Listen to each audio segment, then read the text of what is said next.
Hello again, this is Hannah DeWitt, your instructor, and let's get right into our second lecture for this pre-recorded lecture series. Before I start, I'd like to say this is based off of Preble's art forms, and also I did get a lot of inspiration from one of my cohorts who also teaches this class and also made a pre-recorded lecture series. I'll be linking their YouTube down in the description where they have a pre-recorded lecture series, and also some of the slides from this lecture came from my cohort Erica Lewis, the one that I'm referencing right now. And so when that is the case, they'll have a black background and at the bottom have a little line that says that this slide was made by Erica Lewis. I just want to give credit where credit's due, but some of the examples that they made were just, in my opinion, better than the ones in the book, so I wanted to use them while also giving proper credit. So yeah, just know that when you see a slide with a black background, they're from Erica Lewis. So today we're going to be doing Chapter 3 and Chapter 4, which are the visual elements and the principles of design. And we're going to spend more time on the visual elements than the principles of design. So let's just get right into Chapter 3, the visual elements. First of all, I wanted to include a painting. This is New York Movie by Edward Hopper that I think really uses all of the visual elements that we're going to be talking about and just kind of go over how each visual element is used in it. So lines here are used to separate the walls and the ceiling and really separate out the space. And there's also a major line at the rule of thirds point where we're dividing the dark movie theater with the kind of lighter hallway going into the movie theater. Shapes in this painting suggest the mass of the balcony and the seats above, and honestly, this painting, like any other, is made up entirely of different shapes. Also, the spaces in this painting, there's the illusion of depth, and we'll get into how to achieve that, but basically the painting, although it is a two-dimensional surface, it has this illusion of depth as if things seem to recede from the viewer, especially in the section on the left where it is the movie theater seating. Also, time is at least referenced in this piece. I mean, because it is of a movie theater and it shows a little bit of the screen, there's a reference to art forms that have time in them, have that fourth dimension to them. So it might be a bit of a stretch, but I think there's at least a reference to time and motion by including that bit of the movie theater. Also, light is used in this painting to clarify the space, and really all of the shapes of the objects, the way that we see them is through the way that they're illuminated and the light and shadow that allows us to differentiate not only the way that the light hits the wall, but the objects in front of us. Without light, it would all just be a black canvas. Also, color is used really well in this painting, and there's specifically a complementary color palette going on in here. There's predominantly red and green, which are two complementary colors, and that's something that I'll explain later, but they bring each other out quite a bit. So that's an example of a complementary color palette. And also texture is simulated here, like the velvety seats or anywhere where there's fabric versus the smooth texture of the walls. Really, the delicate handling of the brush strokes helps us imagine a texture to this, even though we can't actually reach out and feel that texture. So let's get into the first visual element that we're going to be talking about today, which is line. This is one of the slides that I mentioned earlier are coming from Erica Lewis, and I just loved the example that they used for this. I'm sure many of you are familiar with Donald Glover, also known as Childish Gambino, but this is Vince Lowe's line drawing of a scene, well, a few scenes put together from the This Is America music video, and just the way that all of these scribbles come together. It's very energetic and active and emotive in the way that line is used in this. So to define line, it's a long, narrow mark that creates edges. A line can be emotive, active, static, aggressive, or passive. For example, a line drawn with a ruler will look very professional and clean, but perhaps also stiff, whereas a doodle will look more free, personal, and expressive. Scribbles show emotion and energy, which the perfect example of that, I think, is this image here by Vince Lowe. So let's look at some of the characteristics of line. Lines can be either active or static. They can be aggressive or passive, and sensual or mechanical. I think the aggressive and passive, as well as sensual or mechanical, both have a lot to do with whether or not they are organically shaped or curved lines versus sharp lines with jagged edges. So that's mainly where those differentiate. Also, lines can define boundaries or imply volumes or masses, and they can be grouped together to depict light, shadow, patterns, and textures. And a good example of that here is figure C, where it's actual straight lines and an implied curved line. So all of these straight lines are grouped together, but they create a sort of shading or just tone or value that our eye perceives, and then make this implied curved line where the shaded or toned part ends and the negative space begins.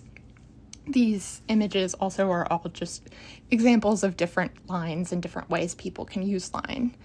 Let's get into some art history and show how the different characteristics of line can really change the mood of a piece. So both of these pieces are made by, or at least attributed to, Tori Kiyonobu the First. Also, another disclaimer, I am very sorry if I mispronounce anything. I oftentimes learn things from reading them instead of hearing people say them out loud, and so I'm just trying my best. But yeah, these are by Tori Kiyonobu the First, and on the left we have Kabuki Actor, and you can see these lines are very curvy, very organic, and very calm. They suggest slow, rhythmic motion, so the mood that these lines create is just a lot more calm, as opposed to on the right, the piece is called An Actor of the Ichikawa Clan in a Dance Movement of Violent Motion. And you can see these lines are sharp and angular and come to points and make all of these sort of triangular shapes, and that's a very different mood. These angular lines expressed swift and violent motion. So this, I think, is just a good example of how the types of lines used can totally shift the mood of a piece. Here are some examples of line being used in the third dimension or in space or sculpture. So on the right, we have the reticularia or environment by Gego. And this takes lines into the third dimension. I mean, they both do. This is a web, a net of sorts of lots and lots of short lines that vary in degrees of density, and they come together to create this mostly triangular-based web of just a network of lines that you can walk inside of and really have it be all around you. On the right here, we have Untitled, also known as Sculptural Studies 6-Part Construction by Fred Sandbach. And this is a much more organized array, and you can see that the mood between these two differ so much. On the right, it's very calm and clear and simple and almost sterile with how calm it is. And then on the right, there's a lot more energy, a lot more, there's also just a lot more detail, a lot more to take in. But these are two different examples of line being used in the third dimension and creating very different moods through that. This is another example of line. This is an etched metal plate. So it's a print. Sorry, I'm going to turn my notification sounds off. Okay, this is an etched metal plate. So it is a print. You basically etch onto metal or glass or whatever, and then put ink on it, and then put it through a printing press on top of a paper, and then you get a print. This is Ginzer by Kiki Smith. And there is one line for every single one of the cat's hairs on this, In some areas like the eyes and the foot pads, there's light shading, but other than that, everything else in this image is done completely just with lines. And the amount of lines that it takes to do this is incredibly impressive. But I just wanted to show this as another example of how lots and lots and lots of lines can come together to create something quite detailed and intriguing. Now I want to get into implied lines. This image is Tobit Burying the Dead by Andrea de Leon. And on the right, we have a sort of cheat sheet where it shows you the implied lines so that you can really see what they are. So implied lines suggest visual connections without actually having a line there, and they can serve as an underlying organizational structure. So in this one, the figures in the lower foreground form a triangle, and the figures above form another triangle. And some ways that you can make implied lines are by starting a line but not entirely finishing it.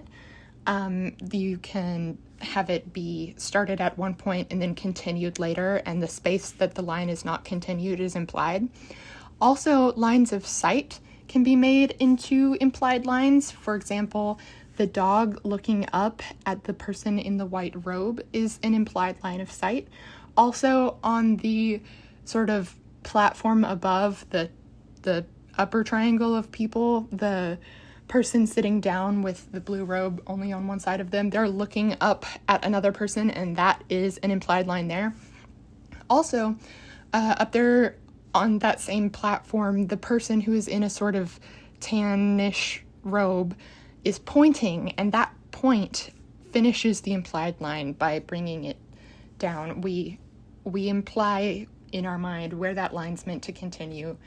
So it can be things like pointing, things like starting a line and not finishing it, but finishing it at some point somewhere else, or lines of sight can be used as implied lines.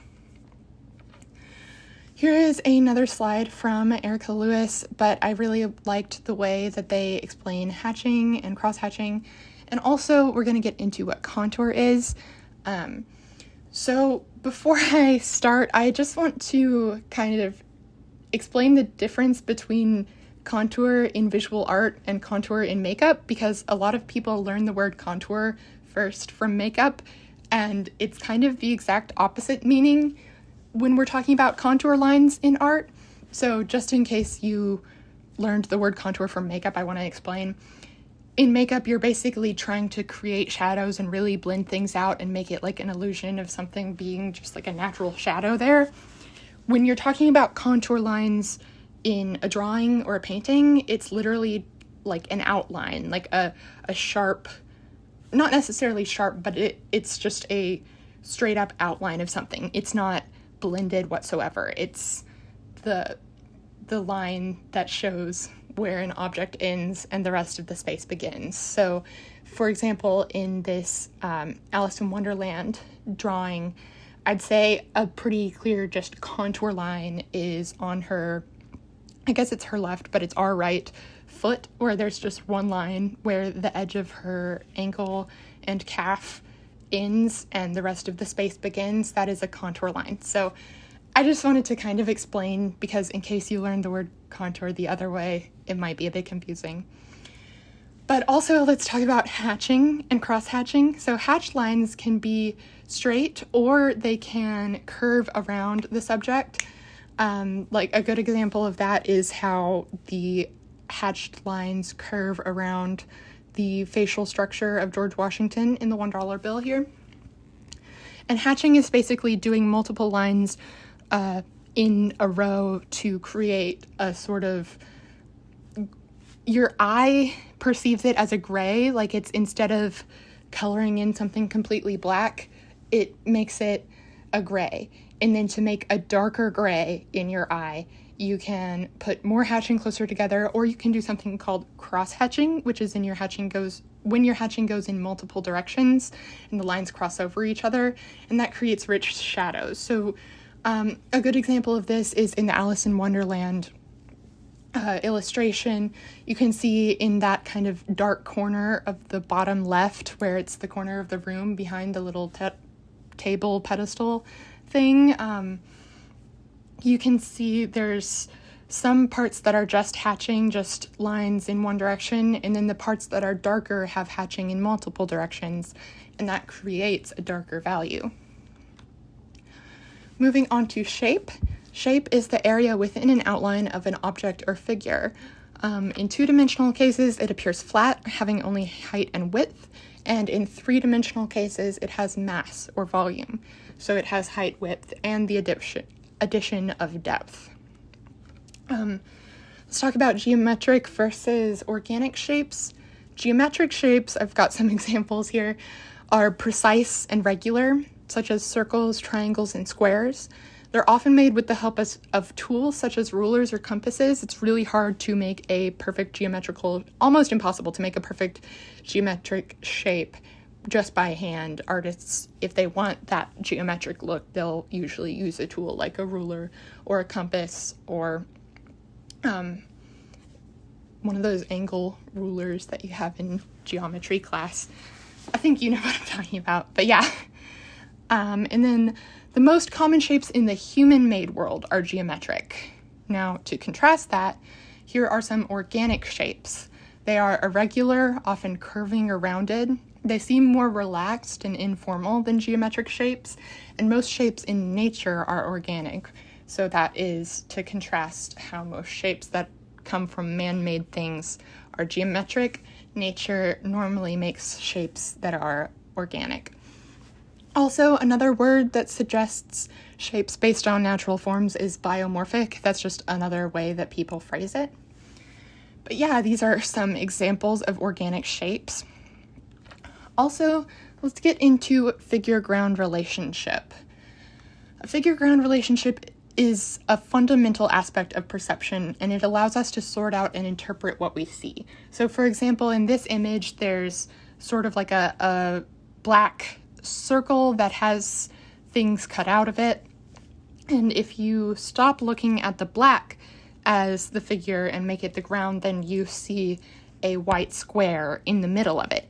But in order to see the white square instead of the black shapes, you need to have a shift in awareness and shift what you see as the figure and what you see as the ground.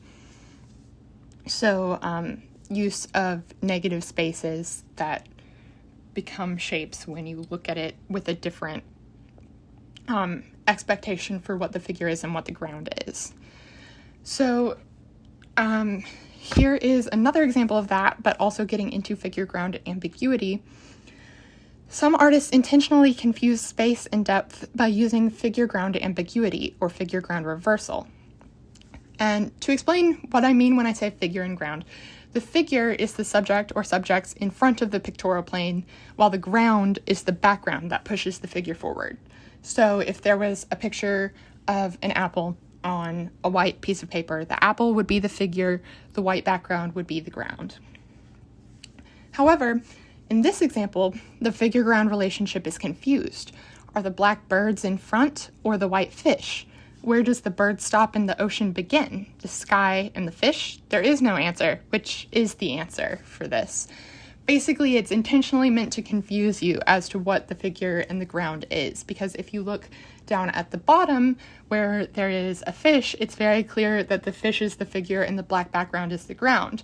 And at the top, it's very clear that the black goose or bird is the figure and the white background is the ground. But as you get towards the middle, it's very ambiguous as to what the figure is and what the ground is. So this is Sky and Water 1 by M.C. Escher, and he's very intentionally messing with us as to what the figure and ground is, or are. Excuse me. Now let's move on to mass. Mass is three-dimensional. It's the physical bulk of a solid body of material that has height, width, and depth. So here are two different examples of mass in sculpture. So in 3 dimensions, mass is very important. It's a major element in sculpture and architecture. And these two examples are quite different uses of mass. So on the left, we have this very chunky boy, The Horse by Fernando Botero. And this is an example of closed form. So the outside the outside where the horse ends and the air begins, it seems to contain this mass of this horse. And then on the right, we have a skinny legend, Man Pointing by Alberto Giacometti. And this represents open form. So where the lines on the edge of this figure end and the air around it begins, it seems to be more defining the space of the air around it, or at least having more shape to work with in the air around it. And that's because these really thin, fragile lines are here. And also using really thin, delicate, almost vulnerable looking lines, it conveys a sense of fleeting presence. It makes it seem very, very, I think delicate is probably the best word for it, vulnerable, but there's something very graceful about it as well. Now looking at how people use mass in 2 dimensions, which is when you kind of have to simulate the illusion of mass despite it only being on a flat surface. So this example, Mother and Child by Paula Modersohn-Becker, this implies mass based on the shading and the curves of the lines. The picture plane is filled and the shading suggests bulging, curving flesh. So you can see the shading under the breast or around the neck where the shadow meets the collarbone. All of this makes us get an idea of where the flesh recedes and where the flesh bulges and sticks out, so that it really creates the illusion of something 3-dimensional despite being on a 2-dimensional plane. And they use both the composition and the shading to imply the mass in this. Now let's look at space. So space is the indefinable general receptacle of all things. It's what we exist in. And how artists organize space is one of their most important creative considerations, especially when it comes to sculpture or architecture. Here's an example of architecture here. Space is most difficult to convey in words and pictures. It's much easier to understand when you're physically in it. So to experience a space, a picture really doesn't do it justice. You have to be standing there. And like I said, architects are especially concerned with the qualities of space because truly they're designing a space for people to exist inside of. So this example, the North Terminal at Ronald Reagan Washington National Airport by Cesar Pelli, it takes the passenger's experience of space into account. So this was designed with the experience of walking through it in mind at all times during the designing process. And also, this takes a huge interior space and divides it into smaller modules, which you can see with the curved roof sections on the top. Those all divide it into smaller modules while still maintaining this very big open feeling. Here is another example of space in 3 dimensions, but has a very different feeling. And this piece is called SAMI75DZNY12, and it's by Doug Wheeler. And it uses light and negative space, blank space, and just mainly light to create a feeling of infinite space. So even though this person is looking at a wall right now, it looks as if they could just step out into the vast nothingness of this white empty field and just float around in it. But in reality, it is a closed space. They just, the artist really worked with the illusions made by the way that it's lit to create that feeling of infinite space.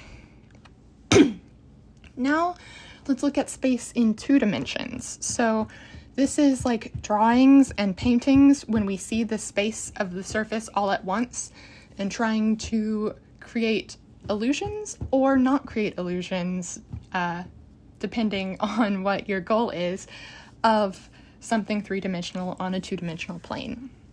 So this example, does not create a very good illusion, but it is quite fascinating. This is Pool in the Garden, and this is an early Egyptian painting, and this is very common of early Egyptian paintings. They often showed very little depth, and they had a very interesting way of showing space, because in Egyptian paintings, early Egyptian paintings, objects were almost always portrayed from the angle where it's most easy to identify what that object is. So multiple objects in the same picture would be displayed from different angles, despite other objects being displayed from a different angle from that one to, oh gosh, I don't know how to phrase this, but let's just look at the example.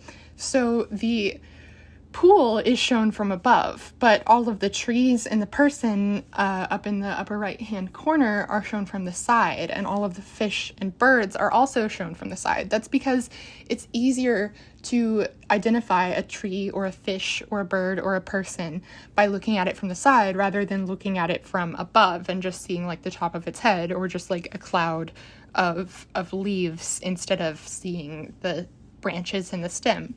However, that's a different angle looking at those, and some of the trees are even sideways, than the angle in which we're looking at the pool, which is from a bird's eye view.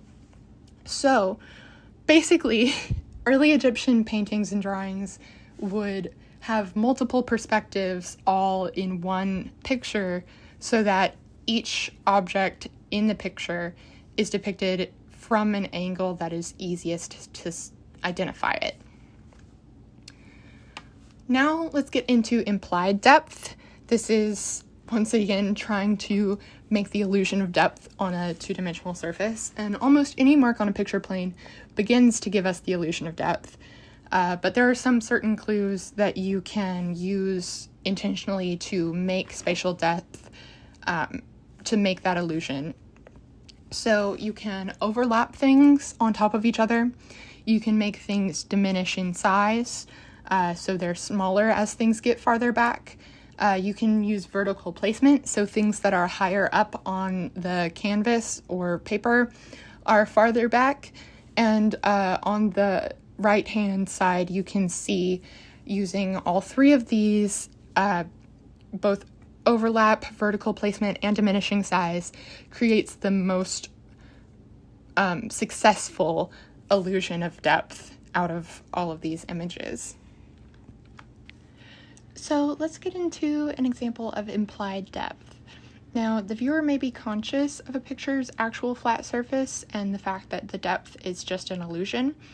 An artist can choose to either emphasize the reality of it being a flat pictorial plane or emphasize the illusion of depth.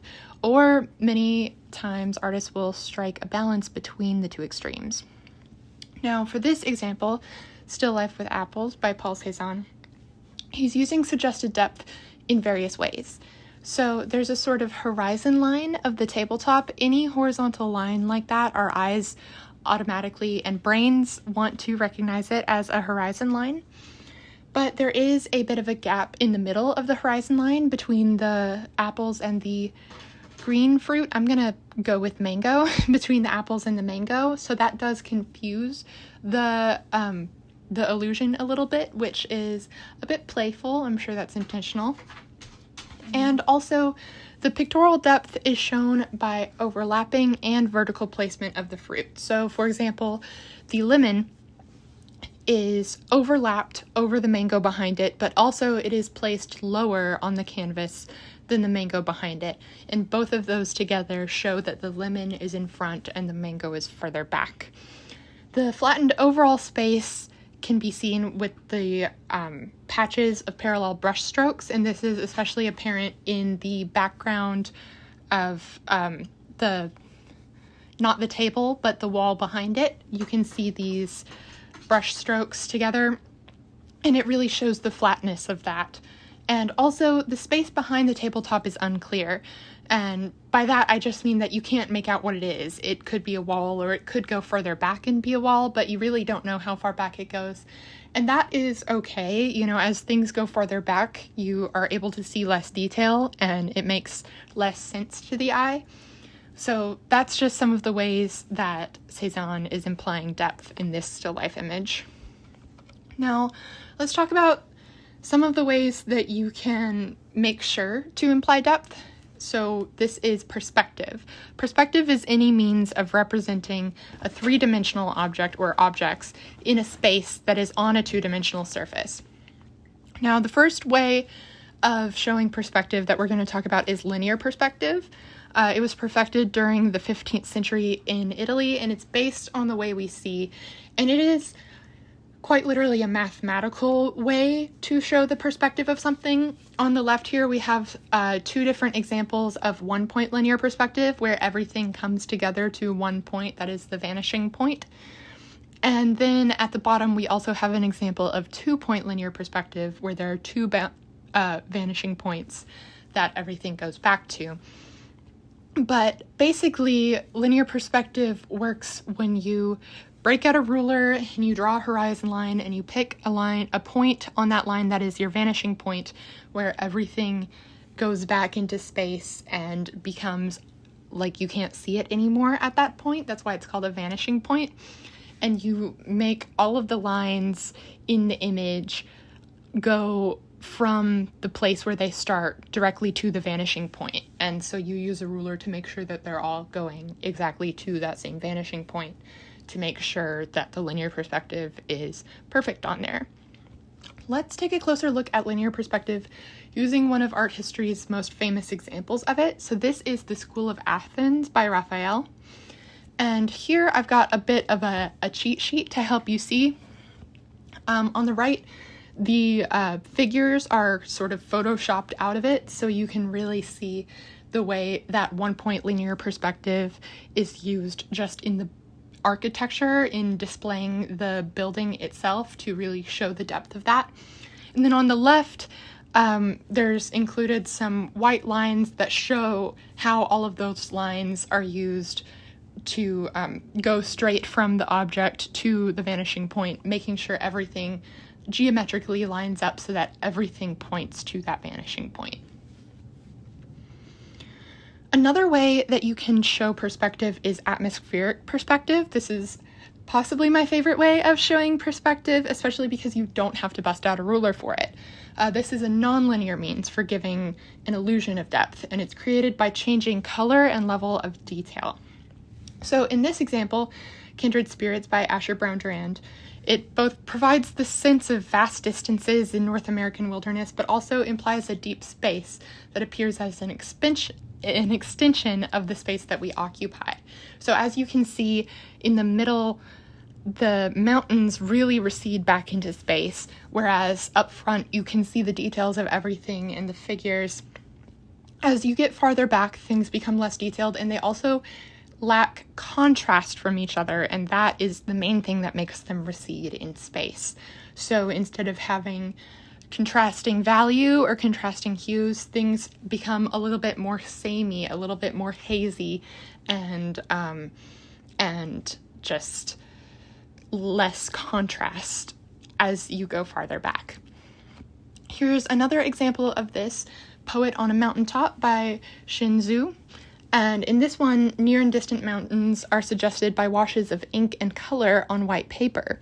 So basically, this is mixtures of ink and water, and when there's more water, it'll be a lighter shade, and when there's less water and more ink, it'll be a darker shade.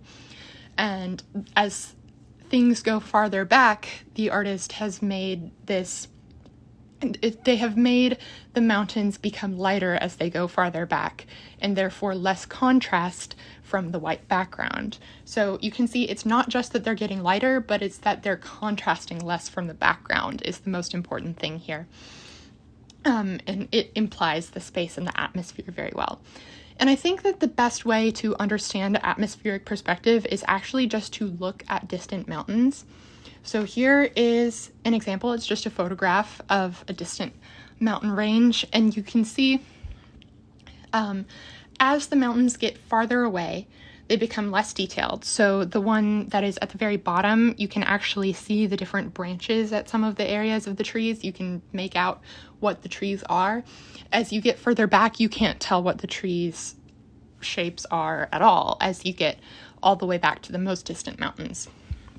Also, it's not necessarily that the mountains are becoming lighter as they go farther back, but it's that they are becoming less contrasted from the sky behind them. So the contrast in color and also value goes down. Also, part of the reason why mountains look blue in the distance is that there is a tiny bit of blueness in the atmosphere itself that you can't perceive when things are close to you, but when things are miles and miles away, the amount of atmosphere that you're looking through, it builds up, and so things become a bit more blue.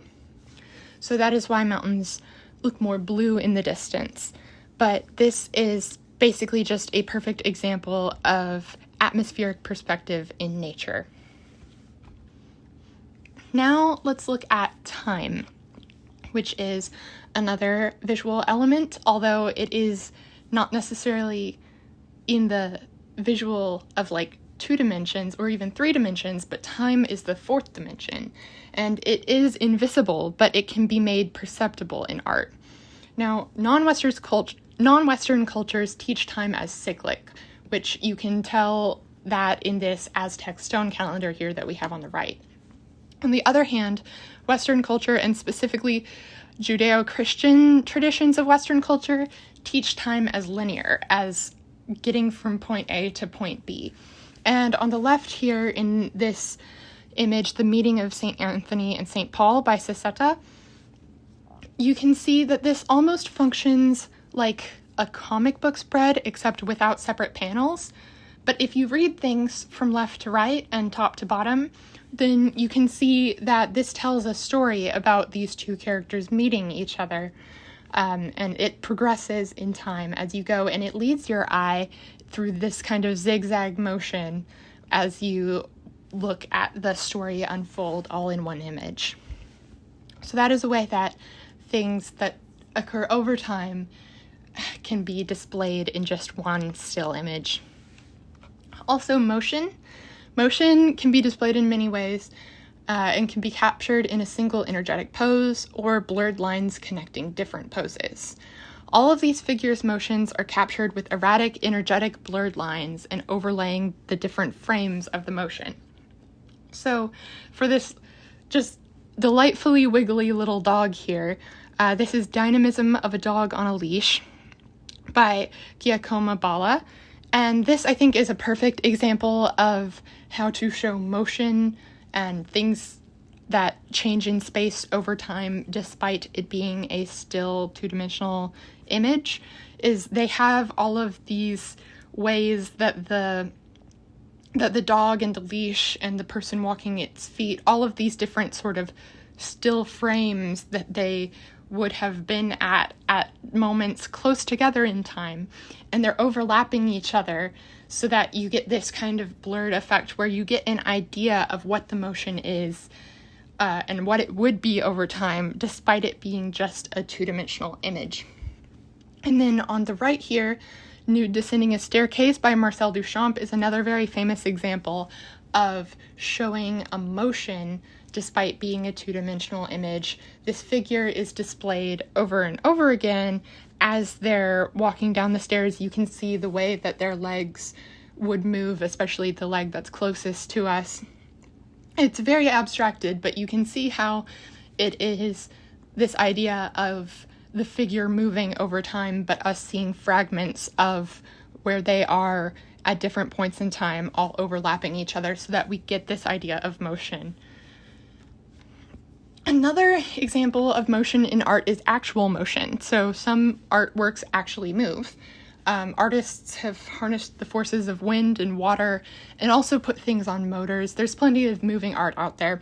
And perhaps the most famous example of this is Alexander Calder, who I unironically called Dangly Boy for like 3 years before I actually memorized his name, and yet everyone in the art world knew who I was talking about. So if it works, it works. But Alexander Calder invented the mobile. So if you have seen a baby mobile, something that hangs and kind of moves a little bit when the wind blows or when just the air in the room changes a little bit, things that are delicately balanced so that the tiniest shift in the air can make it move. That was invented by Calder. His works rely on air movement, and they're very, very delicately balanced so that the tiniest change can make them move, and they're constantly in flux and changing. If you look at them at different times, they will be taking different forms. So this is Calder, or Dangly Boy, as I once called him. Now let's also look at the element of light. Everything we see is made visible by light. It can be directed, reflected, refracted, diffracted, or diffused. And the source of light, the color of it, the intensity and direction of light can greatly affect the way things appear. Now, for an example of this, the way that light falls influences how we see the subject. Here is a sculpture of Abraham Lincoln by Daniel Chester French, and different lighting makes Lincoln appear to have different moods. So having a very soft, diffuse light over most of the face, he looks like he has a sort of neutral facial expression. But when you make the light more harsh and put it from slightly above and to I'd say the light is coming from slightly above and to the left of his forehead, that all of a sudden makes him look like very angry. So the way that light is on the direction that it's facing, whether or not it's diffused or harsh, can very much change our experience of viewing anything.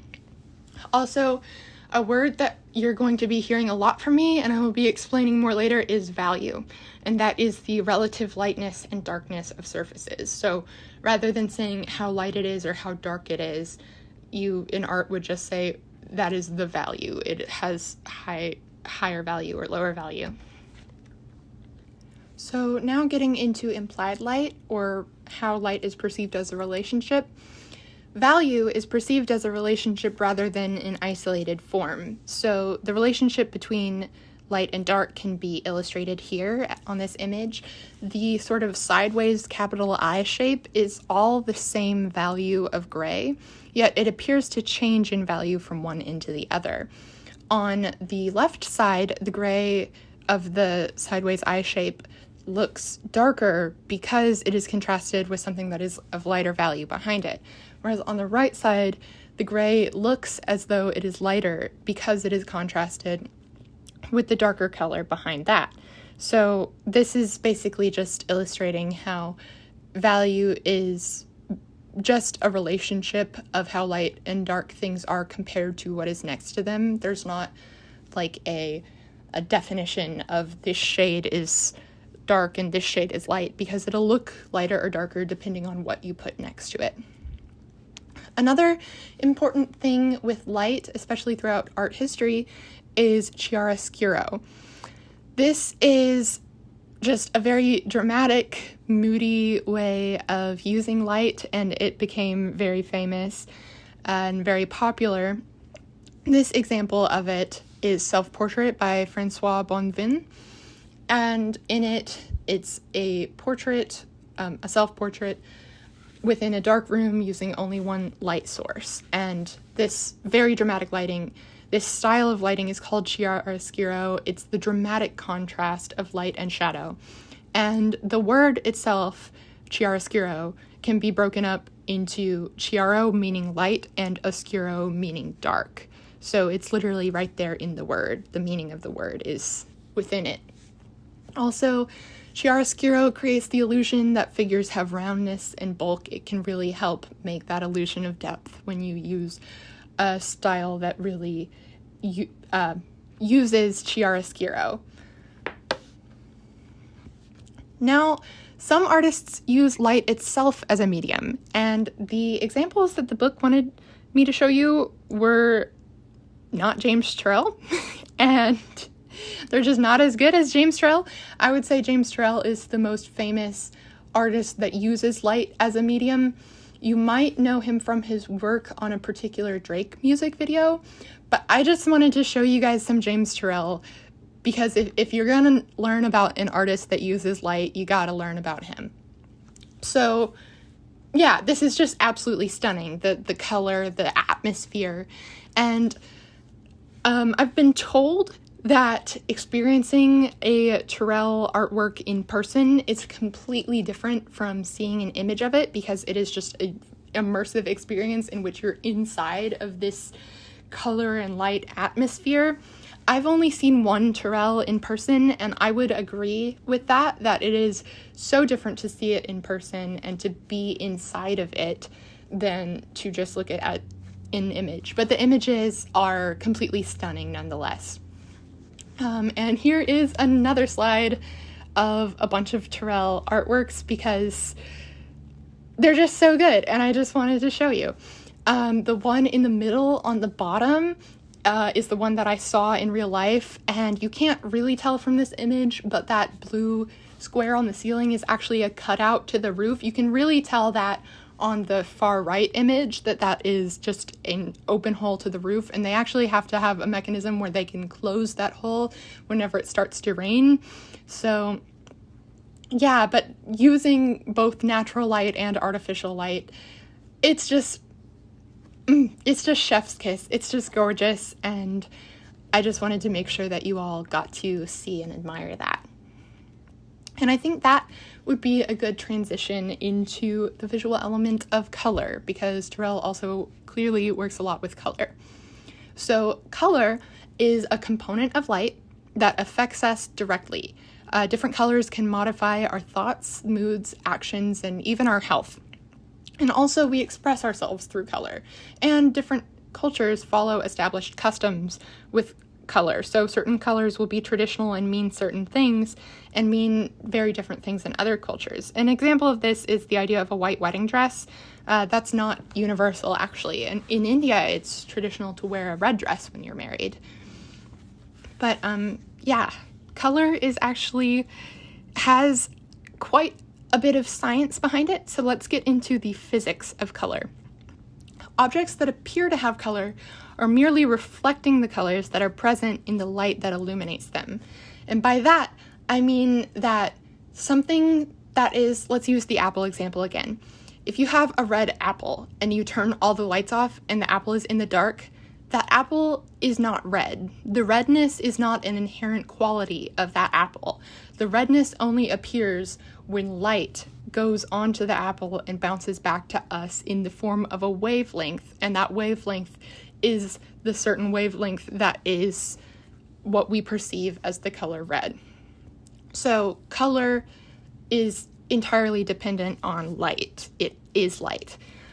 Each color has a different wavelength, and red has the longest wavelength, so it's like a softer curve, and it travels more rapidly than, say, blue, which has a shorter wavelength than red. So it's the tiniest fraction of a millisecond you wouldn't be able to tell, but something that appears red, that red gets to our eyeballs ever so slightly faster than something that appears blue.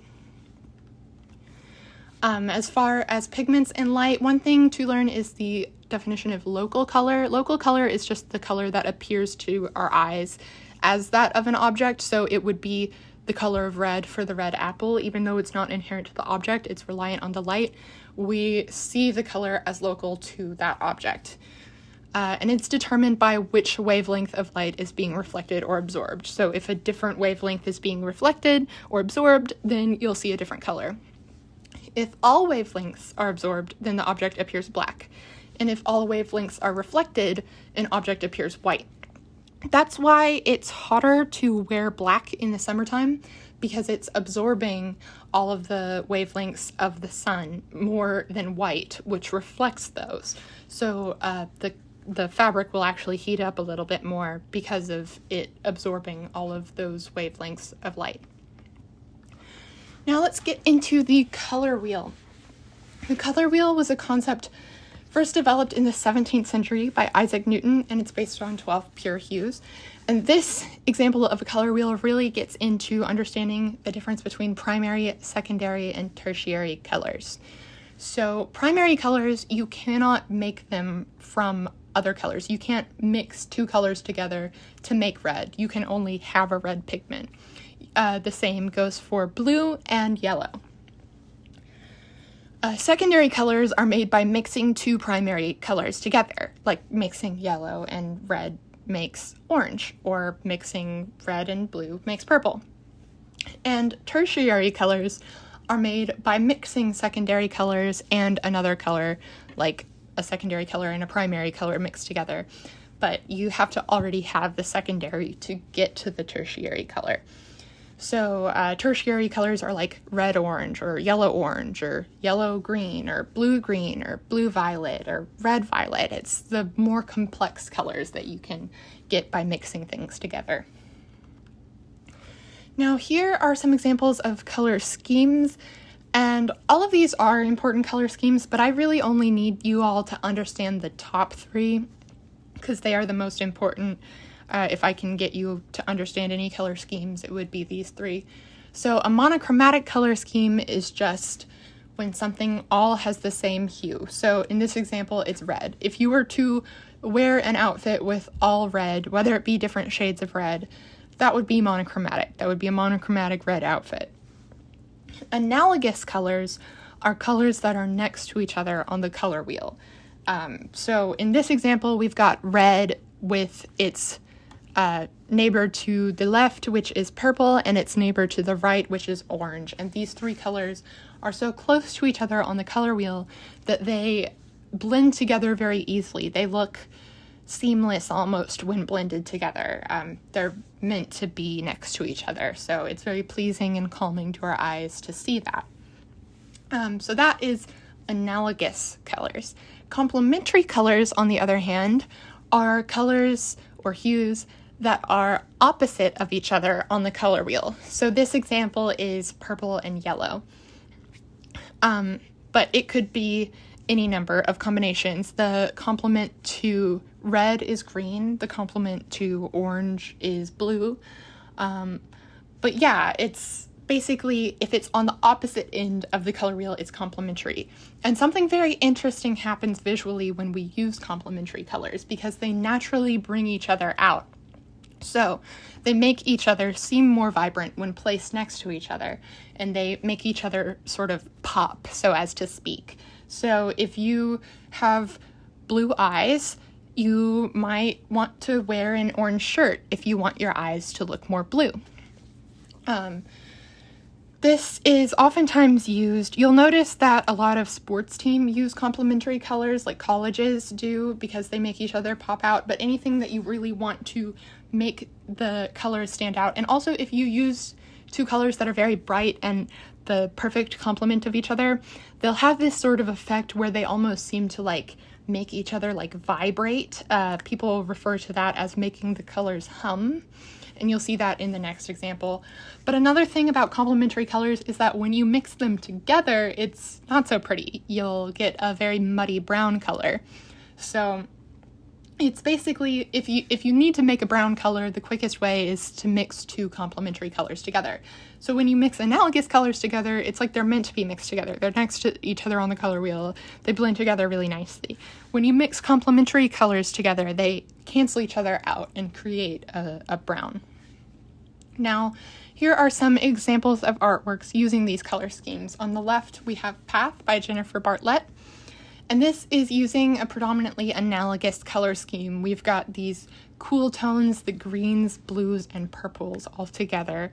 There's a little bit of complementary thrown in with the orange leaves speckled about, but for the most part, this is a predominantly analogous color scheme, and you can see that it creates a very calm, very naturally blended together color palette.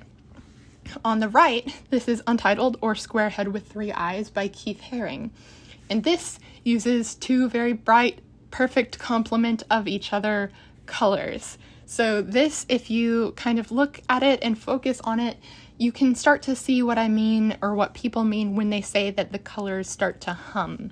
If they're perfect complements, it'll have this effect where they sort of, not only do they bring each other out and make each other look more vibrant just by being next to each other, but they sort of buzz as you look at them. Now let's get into just some facts about pigment and light and different terms that we use in art when referring to color. So achromatic colors are colors without the property of hue. So black, white, and their combination, which is gray. And they're often referred to as neutrals. Colors are distinguishable from three variables. These are the three things that you need to know about differentiating colors from each other. Hue is the particular wavelength of a spectral color, such as green. So if you were to take the color wheel and turn the dial and change where it is on the wheel and go from red to orange to yellow to green to blue to purple, those are all different hues. Now, intensity or saturation is the purity of a hue or color. So is it a very bright and vibrant red, or is it a very muted red, like it's been mixed with some gray? And you can still tell that it's red, but it's a lot softer and more subtle. That is the difference in saturation. Also, value, which is something that I've talked about before. This is the relative lightness or darkness of a color. When you add black to a color, it produces a shade. That's what we call it. And when you add white to a color, we call that a tint. And here's a little graphic that basically explains, I think it can't get simpler than just looking at this graphic, the difference between hue, saturation, and value. So I'm going to leave that on the screen for just another second or two, just so that you can really get the difference between the three. Because honestly, explaining all of this verbally is a lot harder than just showing you images that make it make sense. Now, I really liked the way that Eric Lewis explained tints, tones, and shades, so I'm going to include their slides on this.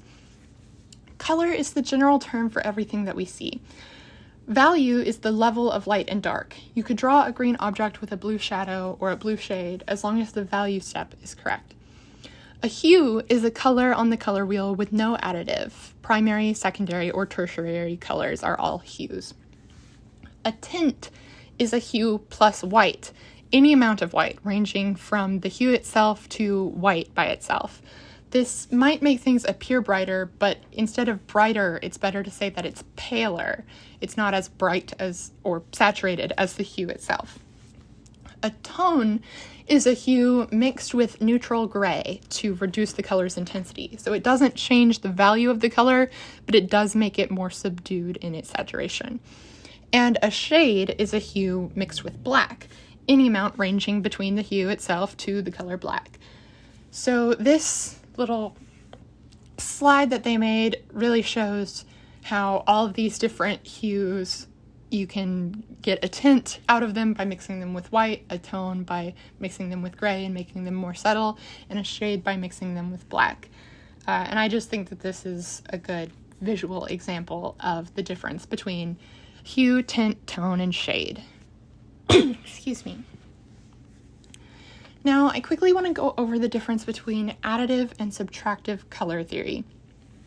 Basically, when you hear about additive or subtractive color theory, it is the difference between whether or not all colors mixed together create white or all colors mixed together create black. If you've heard that all colors together create white or black, both of those are true. It just depends on the way that you're mixing colors. So in additive color theory, all of the colors mixed together create white. And this only happens when you're working with light. That's why the image here is like 3 projectors of different colors going together, and then in the middle where they're all together, it's white. So in properties of light, white is all colors combined. That's why white light, when seen through a prism, the prism separates the colors from each other, and you're able to see the rainbow of all of the colors mixed together that created that white light. However, if you were to mix all of the colors together with paint, you would not get white.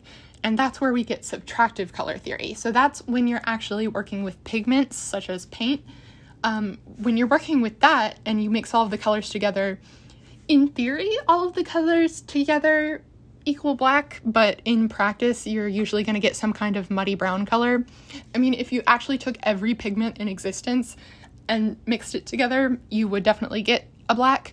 But in reality, if you just have a bunch of different paints and you mix them all together, you're just going to get a muddy brown. But by this, it's illustrated on the right. If you mix the colors together, they become darker, or not darker, but more, they become brown or black if you're really working with every pigment. So that's the difference between additive and subtractive color theory. It's mainly just whether or not you're working with light or actual paint. Now let's get into the last visual element that we'll go over before we do the elements of design, or the principles of design, and this is texture. So texture is the tactile quality of a surface or visual representation of those qualities.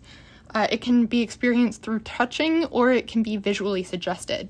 So actual textures can be felt. Sculptors and architects create actual textures that you can feel with your hands.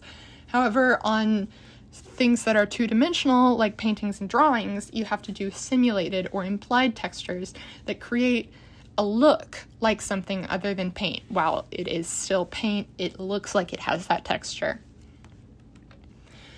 Here is an example of a sculpture that texture is the main sort of point to the entire sculpture. This is Merritt Oppenheim's object, also known as Breakfast in Fur, and you get a very rude tactile experience with this. There's this pleasant texture of fur, but contrast that with the idea of actually trying to drink tea out of this and put it in your mouth. It would be gross. It's abject. We want to reject it. But this idea of making it have fur on it to give it this texture, it also renders the object completely useless because you would never actually drink tea out of this. And so that's the whole point of this piece, is the texture. Another example of texture, and this is on a two-dimensional surface but kind of made three-dimensional. This is Vincent van Gogh's The Starry Night. Pretty much any Van Gogh painting is going to heavily use texture, but let's just look at The Starry Night because it's his most famous and most of us are pretty familiar with it. This is actually, now that I'm looking at this is a cropped version of the painting. So I'm going to fix that in post and put the full version of the painting, because you should be able to see the little spire on the bottom left corner. Anyway, sorry, I just noticed that about this slide. But Van Gogh uses very thick paint so that you can see each brush stroke, and it actually raises up a bit from the canvas. So if you've ever been lucky enough to see a Van Gogh in person, if you get close and look from the side, all of these brush strokes are really raised up and three-dimensional. So he creates this very rich tactile surface as an expressive device. And also the way that these brush strokes, these thick expressive brush strokes, are organized into different patterns of curves, like how waves form in the sky there and come around the light sources. These create a sort of textural rhythm. They go together and make an overall force, lots of things put together to create a rhythm. And rhythm is something that we'll be explaining in the elements of design. But last but not least, I just wanted to show that digital artists and animators can also use texture. They can use a variety of tools, like digital tools on the computer, to simulate a wide variety of textures. So although this artwork, Boy in the World by Ale Abreu, and it's a movie still from an animated movie, although this was made entirely on a computer, there are so many different textures here simulated. So even if you're working digitally, you can still use texture. And with that being said, let's get into chapter 4, which is the principles of design. And we're going to go through this a little bit quicker, especially because this video is already pretty long. And also, I feel like the visual elements take a bit more explaining than the principles of design. But let's get right on into these. So the first principle of design that we're going to talk about is balance. Everything that you put on a page has a certain visual weight to it. Things that are big, heavy blocks have heavier visual weight, whereas a thin line of delicate text has light visual weight. Now, it's easier to balance a composition when you're making it symmetrical, but that can also be more boring. You can still have a balanced composition and have it be asymmetrical so long as the visual weight of something on one side is counterbalanced by something with a similar visual weight on the other side. So in this example, we've got the square in the top left corner that is balanced by a circle that has a similar visual weight in the bottom right corner. If you were to take that circle out, the composition would be too heavy where the square is and not balanced. The next principle of design that we're going to be talking about is unity, and that is basically the cohesiveness of a design or a composition.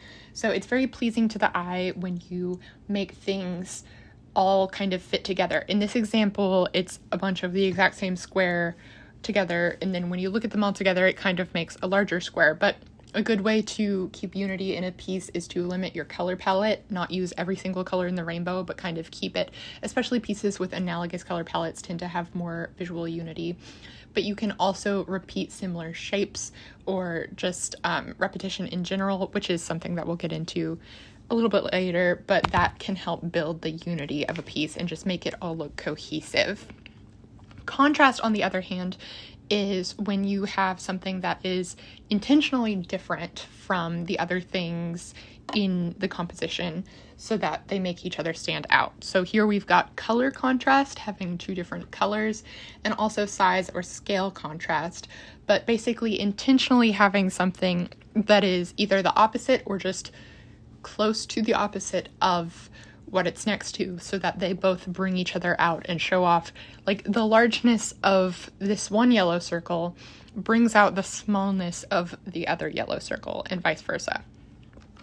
Emphasis is basically using elements of design to tell the viewer what they should look at first. So in this, the first thing that you look at is that one square that is the sort of muted reddish brown color, not only because it's reddish brown as opposed to the gray, but also it has an underline.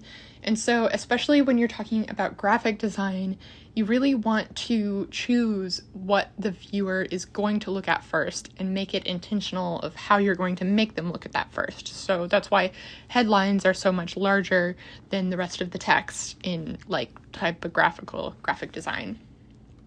Repetition is a tool that you can use, and when done correctly, it can be very visually pleasing. So basically, it just looks nice to our eyes to see a lot of the same thing, and in this case, it's just a lot of these circles. It's similar to unity, but it's just the literal use of repeating something just because it just looks good to the human eye to see a lot of the same thing. Pattern is kind of like repetition, except instead of repeating just one visual element, you're repeating a combination of visual elements, like a series of shapes or colors. But when repeated, it creates an overarching pattern. So it's like repetition, but a little bit more complex. You'll normally see this in wallpapers or on patterns on fabric. And it can also be pleasing to the eye and incorporate repetition, but still mix it up a bit and make it a little bit more complex.